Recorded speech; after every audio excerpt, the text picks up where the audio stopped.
Hello everybody, it's Michael Hollands once again for Sound of the Movies.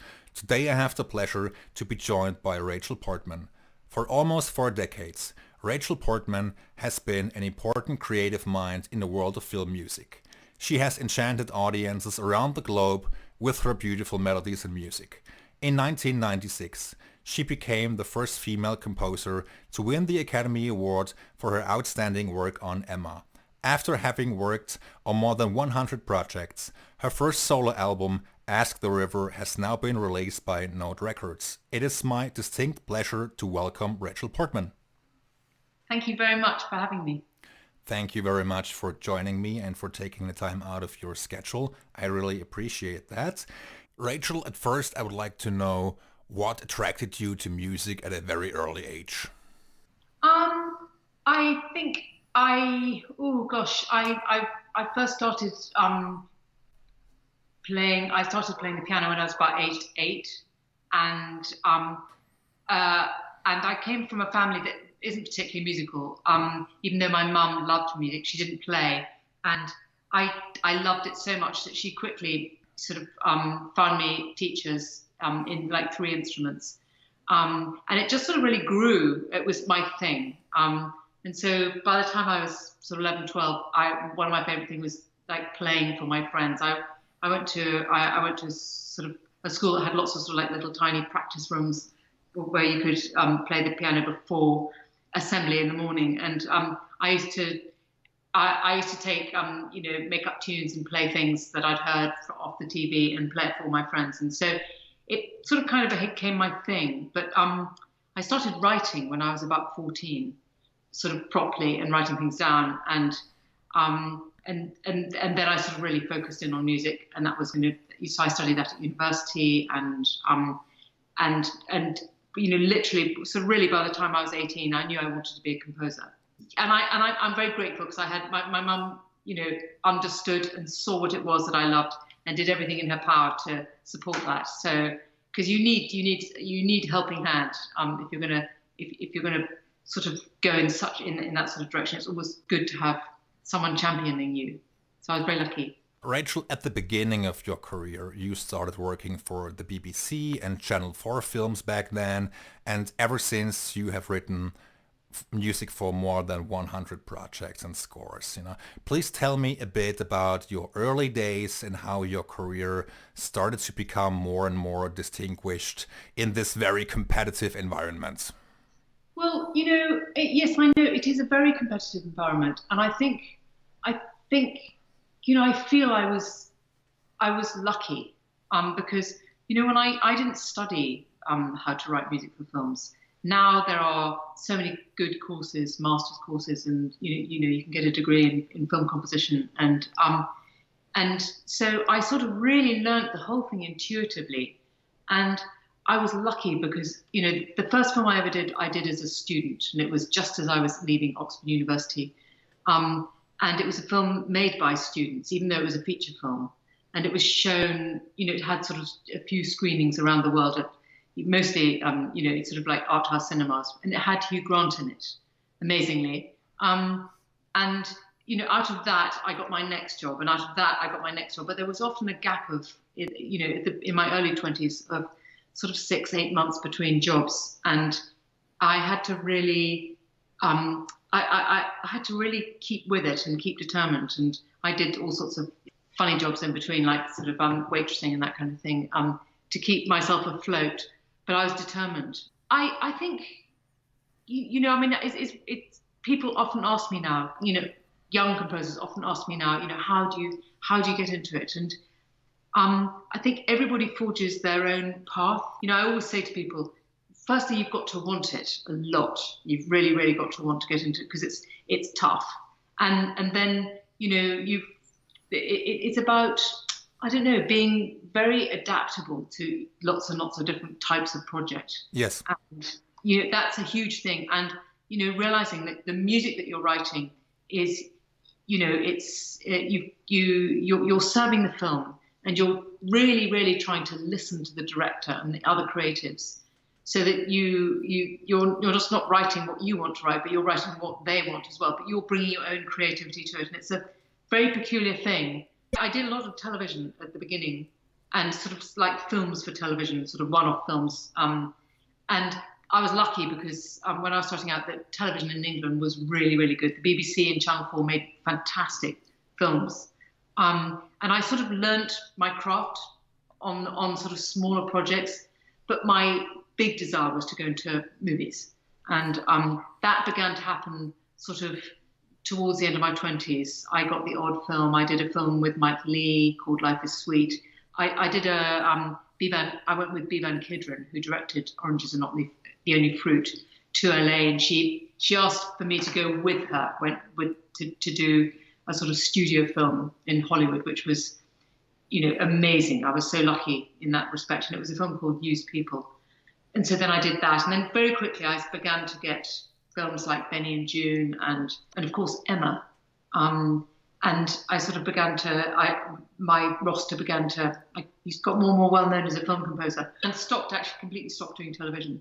And I've primarily been in film ever since. Although I do concert work outside. I've written other things outside film music. I like doing different things and keeping things broad. I worked with really good people and I work with wonderful people, but I think it's having a good team around you, and it's giving it everything, I think, was probably the, how I ended up sort of where I was just this incredibly strong desire to put my music against film. Yes. Because I love doing it. And it's a magical alchemy that happens when you put music against film. And frankly, it can be anything, and you can change so much by the tone, in the tone in what you're doing musically. Thank you very much for elaborating on that. And you made a good point, and you said something which is very true. You have to want it in the first place in order to become successful. And many accomplished composers and artists these days have already mentioned that due to the competitive nature these days, and in this day and age, it is even more difficult to have a break, to get your foot in the door and to have a career, to form a career. They said 20, 30 years ago, it was a much different game. It was much easier back then than it is now. So I can imagine many young and up and coming composers, they have the desire, they want it, but due to the strong competition, they just never quite make it. I agree with you. I think it is hard, but there's much more content out there now, though, than there was. There were far fewer films made when I was starting out. There was far less television. There was far less drama being made for television and stuff. So there are more opportunities now. But of course, it's become a very popular career. Wanting to be a film composer is highly desirable, and a lot of people are trained and coming out every year to do it. A lot of brilliant people, and whereas when I was coming into it, as I said, there was nowhere really to study it, and so I just thought I want to do that, so I just followed my nose, and so it was a totally different time and a totally different world that I came into it. And Rachel, you had mentioned Emma, which you won the Oscar for. 1996, it was a big year for you.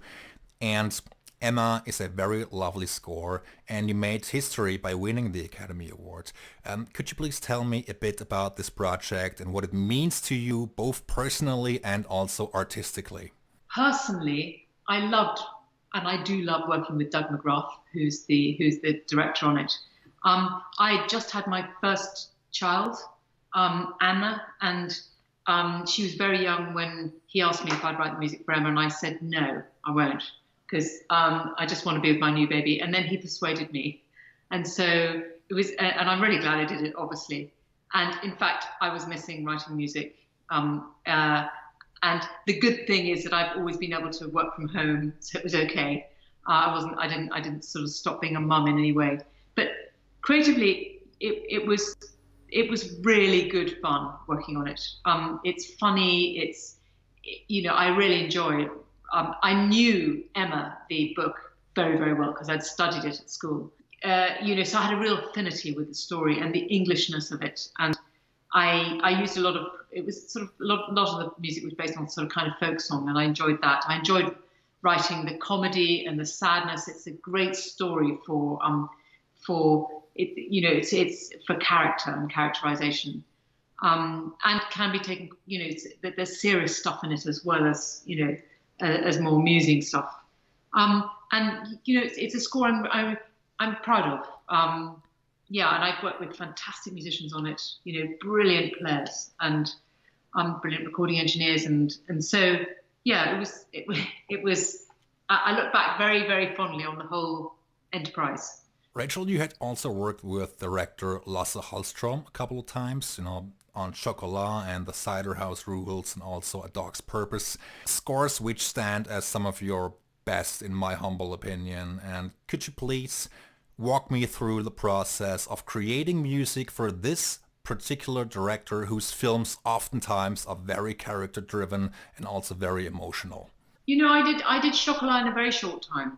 I only had 3.5 weeks to do that, so it just sort of happened without me really noticing.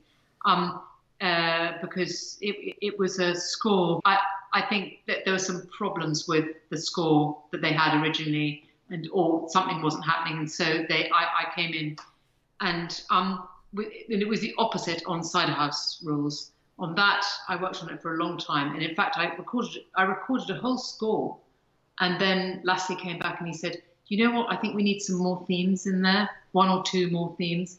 And so I wrote a new theme, and that ended up being the main theme, which is, you know, which has a life now outside the music, the film itself, which is interesting. Lasse is very, very particular about what music he wants. He doesn't want anything to ever be too romantic or too sweet, which I like. I mean, I'm not interested in writing music that's too saccharine in any kind of way. So he's very particular. Even though on Chocolat, I seem to remember we hardly had any time to sort of talk about anything, and I just sort of kind of wrote it. More recently, on A Dog's Purpose, again, he didn't want me to ever write music that was comedic, that was saying, "Hey, this is funny." He's wonderful. He's got a really wonderful sensibility as a film director, and he's great to work with, and a lovely man, a lovely person. You had also worked on films such as Hart's War and The Manchurian Candidate, films which are different from the ones we just mentioned.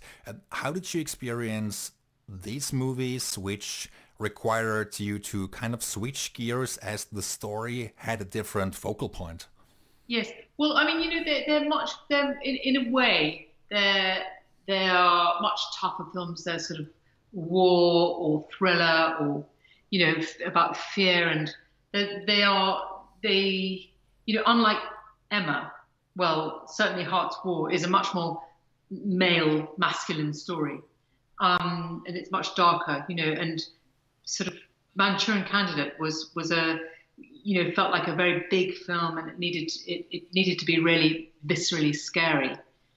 So the opposite end of the spectrum from Emma, and you know, it gave me I relished being able to write music, but, you know, being asked to write music that was so different. And, you know, so people couldn't pigeonhole me as, you know, Rachel Portman, who just writes music for, you know, female-driven stories. Yes. So I really enjoyed that with Manchurian Candidate in particular, but also Hart's War as well. Hart's War is a bit different. It's sort of, you know, it's a sort of war film, but again, it's quite tough. It's quite masculine, and you know, but it had big melodies in it. You know, I'm someone who loves writing melodies and having a chance to write real melody. And I was able to do that in Hart's War, less so in Manchurian Candidate, because it was all very sinister, and it needed to be, it needed to be sort of a darker, more scary, and sort of very, very disturbing score. But you know, again, I think any composer loves, you know, to have a chance to do different stuff. Obviously, I don't want to you know, if I feel I'm really wrong for a project, I would say that it's good to have variety in what you're asked to do. There are several brilliant artists who are being typecast, and they are not given the chance to work on a variety of projects. I completely agree. I mean, it's a risk. The thing is that it's the risk factor. More and more people, they want to make sure that, they've heard already from you the music that they're going to like if you write the music for their film. Whereas what's fantastic is if you get a composer to do something they haven't done before, because that means that they're going to write you something for the first time. It's going to be really fresh. It's not going to sound like a score that somebody else has written or something that you've written. And yeah, it's a shame it doesn't happen more often. It's not surprising that people get known for doing one type of thing. Absolutely, they expect a certain sound from an artist, and that's the there's always let's say a chance that a composer doesn't get the job he asked for, even though he or she is very much capable of delivering what the film needs, but the filmmakers just say, well, you're known for this kind of film and that kind of sound, and you just don't get the job. That's how the business works, unfortunately, sometimes. Rachel, now I would love to talk about Ask the River, which is your very first solo album. Rachel, when did this opportunity first present itself? Were you commissioned to write it, or did you conceive the idea a long time ago? No, I was commissioned around the same time as I conceived the idea. So I'm passionately interested in our connection to the environment and to nature. And I feel very strongly that, we humans, we are part of our natural world around us. We're not separate. And so it's really a project about that. Although it's music, so music, you never know quite what music's expressing. But so I spent over the course of about 18 months, although I had other projects in between, I started writing a series of pieces, sort of that were to do with being part of the environment, so being immersed in nature, whether it be within leaves and trees, or by a stream, or that kind of thing. And I was approached by Node Records to put the album together, and that's how the sort of project was born. It's sort of and so I was commissioned, and then I wrote these 13 pieces, and once I knew that I was needing to put together a body of them, and I always wanted to do something that was mainly piano focused. So it is, there's a lot of solo piano in there. There are a few tracks where I overdub myself, so there's 2 pianos in there, and I added a cello and a violin as well to some of the pieces, and they're really a very personal collection of sort of songs, which are sort of thoughtful, reflective, and sort of express, I suppose, for me, it's a response to the natural world around us. And, and I called the album Ask the River, because I feel that there are questions that we have when we're in nature, which is, what does nature need? Instead of what do we need, what do we need from nature? What do we need to get out of it? I think sometimes it's quite good to reverse that and think, what does it need from us? Or if another way of thinking about it is, it's like an invitation to listen to what's around us, an invitation to look and to listen. Thank you very much for elaborating on that, Rachel. And it's an interesting choice of instrumentation. You used the piano, as you just mentioned, the cello, and also the violin. It feels very intimate, but also very expressive. You didn't use a large orchestra to bring across the emotion of it. It's very intimate and also expressive. So kind of a quote unquote less is more approach, if you will. Yeah, I mean, it is. It feels right. I mean, I absolutely love piano music, and I think there's something very restful about it, and it's very complete, and it can be incredibly soothing. And I listen to a lot of solo piano music, and and the cello and the violin, in the way that I use them in these pieces, is very much blended into that kind of a feeling. So there's always this sort of river of piano running through it, which maybe a cello will start weaving into. and it wouldn't have felt right to me to have it on, a sort of in a large orchestra or anything like that, because they are personal. They're quite personal, reflective pieces. That was my decision, and it also meant that I could play them. That I wasn't having to ask an orchestra to play or whatever. It meant that I could express them myself, if you know what I mean, on the piano. Right. Rachel, I have always perceived that your music has a very strong human component. It's very organic, very orchestral. Can you kind of describe the power of organic instruments and how important this is even in today's digital world? Well, thank you very much for saying that. I think the power of writing for orchestral instruments, as opposed to sort of samples or is that the way, and this is just my opinion, and what works for me in the way that I write, is that you have the connection of the human being who's playing it in. So there's the person who's written the piece of music. Then there's the interpreter who is communicating to the listener, and it's that human connection that I think is what makes acoustic instruments, or call them what you will, what you will, but live instruments so moving. I think it's because it's the expression not only of the composer but also of the performer that touches the listener. And I also believe that no sampled instrument, no matter how good the quality of the sample is, can ever replace the real thing and the professional musician that interprets the music as it has been written on paper or as it has been mocked up. And I have always been a strong advocate of thematic material and of course of orchestral writing. And of course, a good score is a good score, and you can also write a synthetic score and you can still bring across the emotional components. I feel that no matter how advanced technology is, the orchestral world needs to be preserved. Oh my goodness, it does. I know. I mean, yeah, it really, really does. It's so important. I mean, it's like a living, breathing organism. Which is what makes it so important. Yeah, I agree with you. Yeah, absolutely. And nature needs to be preserved as well.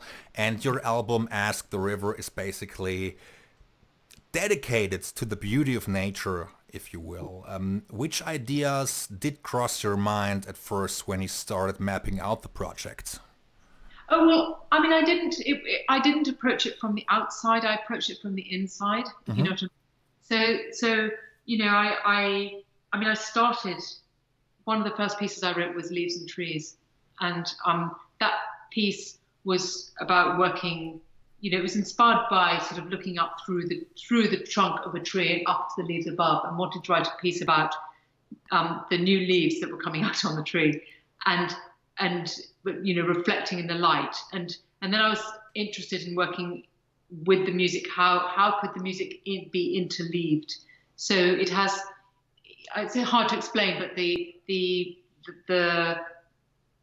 piece, the right hand and the left hand on the piano are interleaved with other parts of the piano, so that there's always this sort of feeling of strands of music being interleaved. So that was one of the first pieces that I wrote, and then I sort of cast around for what I wanted to do next, and I thought I'd do, and I wrote Ask the River next, and that was inspired by sort of water. And then, some of the other pieces in there are sort of more abstract in terms of, like Much Loved. You couldn't know what that was specifically about, because I didn't want these pieces to all be about something specific. They're more an invitation to wonder about the earth and nature. And, really it came together organically without a plan.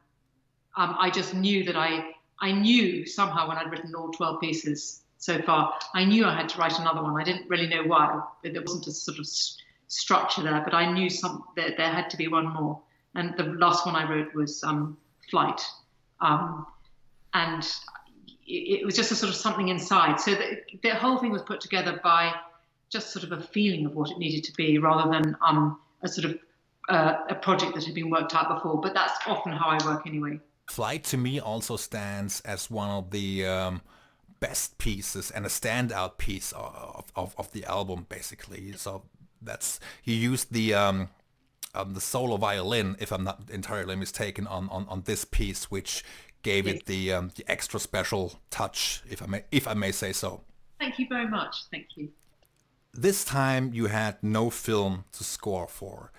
How would you describe the quote-unquote daunting task of not writing for a film scene? You basically just have to use your own imagination and use the impressions which you get from the outside world. Yeah. Well. I mean, I think it has. I like doing both. It is a challenge to write music away from anything, like even a story or even a libretto, or not having any song, not having any lyrics or anything. All of which I do, as well as working on film. So yeah, it is a challenge, and it sort of needs to come from somewhere else, all these ideas. And so it's a similar thing in that you have to sort of, I always use this as a metaphor. It's like I'm knocking at a door, waiting for something, waiting to be let in, but I had to go inwards to find what that was by doing this album, instead of having something to write music up against. And for that, it's challenging, but it's actually incredibly satisfying to do that as well, because it sort of exists on its own. It's music completely on its own, and so therefore it's a collaboration with oneself in a way, instead of with something else. And it is hard, but it's terribly satisfying somehow to do it, as I'm sure you can imagine. It's sort of, it feels very personal, and there's no one telling me what to do as well, which is also great. Oh yes, you don't have to deal with the let's say input of filmmakers, and which can be stifling and also be, well, an obstruction to some extent, for the lack of the better word. It can also make you do better work. I mean, I would say that in Cider House Rules, Lasse Hallström asking me to go back and write some more music, I wrote something. So I wrote a much better theme when I went back. Sometimes if you're working with a good director, you can be pushed, and if you're working on the right project, you can be inspired to do something that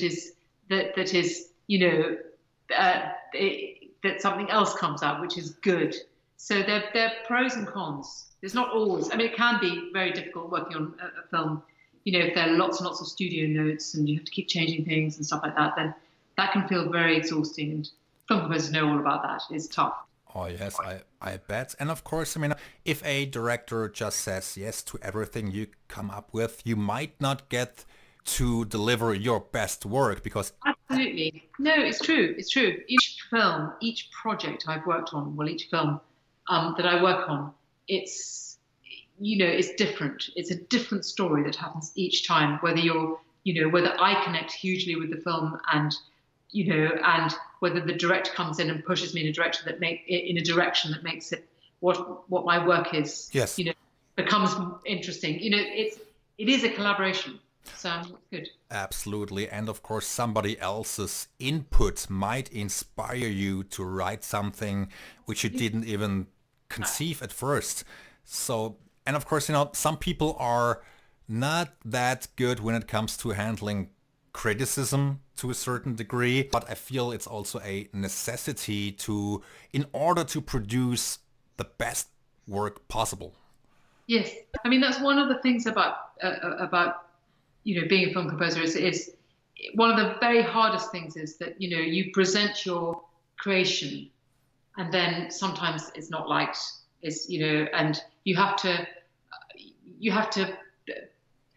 deal with that in a way in which whereby you can accept that what you've given has been rejected, and then humbly go back to the drawing board and suggest something else. And it's never easy when someone has said no, we didn't like that. Yeah. and you have to be a good team player. You have to be adaptable and flexible, and and it's hard. I can imagine it can be very devastating, if you spend, let's say, 5 days working on a cue and you believe you have written a masterful piece of music and then, the producer for whatever reason says, nah, I don't think this is quite right. And then you have to start from scratch. So I believe this can be very, yes, devastating and also stifling and even hurtful at times. It is hurtful. You have to lick your wounds and then go back and think, okay, it's fine. Yeah, but no, it's good. It's good. It's equally, it's really important that I feel it's really important as a film composer that you don't get so knocked by it that each time that you stop caring. That's another thing. You've got to keep the balance as a composer of still really, really coming back with your best work each time instead of thinking, oh, you know what, well, I'll just try this then. If they didn't like that, it's very important to me, to work in challenging conditions. Yes. Where you still produce your best work each time. It's got to stay, so it's hard. It's hard. I can't pretend it's easy. It's not. Rachel, the last piece of the album is called Childhood. Yes. If I may ask, did you kind of reminisce about your own childhood? Or was it meant to be a general impression of how childhood should feel? I think it's a piece about looking back at lost innocence and childhood, and it's very childlike. It's a childlike piece, but it's got a sort of nostalgia in there for looking back at childhood once it's gone. Even though it's also connected to outdoors and nature, there is an aspect in it of a personal aspect for me of a child growing up, not me, but one of my children growing up, and having that wonderful childhood, sort of the poignance of it leaving actually, as that child has grown up and is no longer that child. Which I know is a very hard thing. It's terribly hard to describe what music is, but it is a universal childhood thing as well. It's fragile.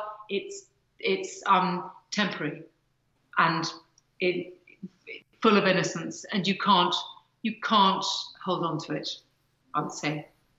Yes, sooner or later, childhood leaves you and you have to grow up. And of course, it's important to remember one's childhood. And I think that your album is a very good accomplishment. And I am sure that many people will find it attractive. And I also have a strong belief that many people in this day and age feel kind of disconnected from nature as they spend lots of time stuck behind the computer. So it's important to remember how important, certain things are, and you need to prioritize and immerse yourself in nature and spend as much time with your loved ones as possible. And I think that's what the album also captures in emotional terms. Well, thank you very much. And I hope for the listener, it can give the listener some connection to the natural world as well, even if they don't think about that when they're listening to it, or they have it on in the background or something like that. But I hope it gives some kind of sense of that around them, some kind of natural worldy kind of thing. Rachel, if I may ask, what's actually next for you? What are you currently working on? I'm working on a film for Disney called Godmothered at the moment, and I've got and then another film as well. So those are my I'm doing that, and then another film after. Rachel, I would like to thank you so very much for taking so much time out of your busy schedule.